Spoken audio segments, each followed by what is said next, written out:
अमरावती जिल्ह्यासह विदर्भात मोठ्या प्रमाणात उत्पन्न घेतले जाते।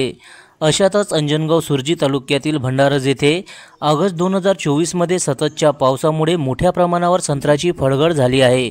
यावेळी शासनाने मदतसुद्धा जाहीर केली, परंतु त्यामध्ये फक्त 20% शेतकऱ्यांचे पैसे बँक खात्यात जमा झाले। इतर शेतकरी मात्र या लाभापासून वंचित राहिले।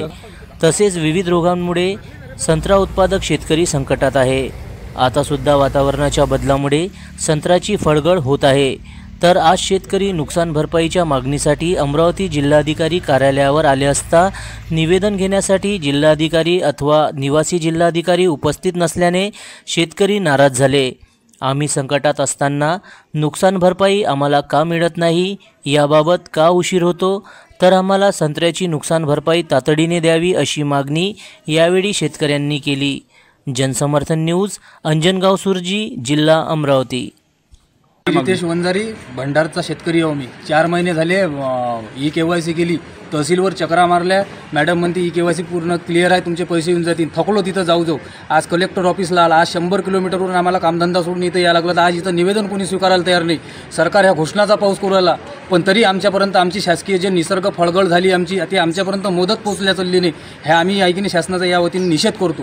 काहून की आज आम्हाला इथं कलेक्टर ऑफिसला यायला लागलं, आज कामधंदा सोडून यायला लागलं। आज कोणीच शेतकऱ्यांचं मजबुरीवाली कोणीच नाही आहे।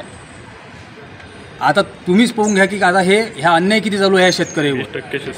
आणि तहसीलदार पोकार मॅडम हजर राहत नाही। आणि दुसरी गोष्ट, तुम्ही कलेक्टरचा मी आदेशपत्र काढले, मी लेटर पाठवलं, सर्व इथून क्लिअर आहे असे आम्हाला आश्वासन देतात। आम्ही घराकडे निघून जातो।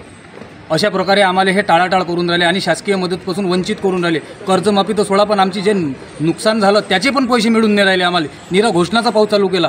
आणि विशेष म्हणजे अमरावती जिल्हा हा पालकमंत्र्याचा आहे, त्यांनी या गोष्टीवर सर्वात जास्त या जिल्ह्यावर लक्ष ठेवलं पाहिजे। शेतकरी कोणताच नाराज झाला नाही पाहिजे। तरी आमचे हे सर्व शेतकरी आम्ही या अमरावती शहरामध्ये आम्ही कलेक्टर ऑफिसवर आलो। आता इथं निवेदन स्वीकारायला कोणी तयार नाही, तर आम्ही जायचं तर कुठे जायचं? आता तुम्हीच सांगा आम्ही काय करायचं? तुम्ही जिल्हाधिकारी कार्यालयात जिल्हाधिकाऱ्यांना भेटायला आले, तुमची काय नेमकी मागणी आहे काय सांगा? मी निलेश चोपडे, तालुका अंजनगाव सुर्जी। आमचे 2024 ऑगस्टमध्ये संत्रा आणि निंबूची फळगळ झाली।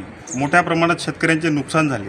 त्याकरिता आम्ही तहसील कार्यालय अंजनगाव सुर्जी इथं बऱ्याचदा चक्रा मारल्या, पण त्यांचे उळवाउळीचे उत्तर आम्ही कलेक्टर ऑफिसमध्ये आम्ही निवेदन घेऊन आलो। पण आज इथं आल्यानंतर आम्हाला कलेक्टरसुद्धा भेटायला तयार नाहीत आणि उपजिल्हाधिकारी हे सुद्धा भेटायला तयार नाहीत, आमचं निवेदन स्वीकारायला तयार नाही। आमच्या शेतकऱ्यांना शेतीला खर्च लावण्याकरिता आज पैसा नाही आहे। गेल्या 4 महिन्यापासून आमचे जे पैसे आहेत, शेतकऱ्यांचे जे हक्काचे पैसे आहेत, ते पैसे आम्हाला मिळत नाहीत। त्यासाठी आम्ही इथं आलेलो आहोत। किती शेतकरी आहे, नेमकी काय मागणी आहे तुमची? आम्ही 25 ते 30 शेतकरी आहोत। आम्ही 25 ते 30 शेतकरी आज आमच्या भंडारज गावामधून आलेलो आहोत आणि आमची जी मागणी आहे, आम्हाला जे आमचे हक्काचे पैसे आहेत ते मिळाले पाहिजे।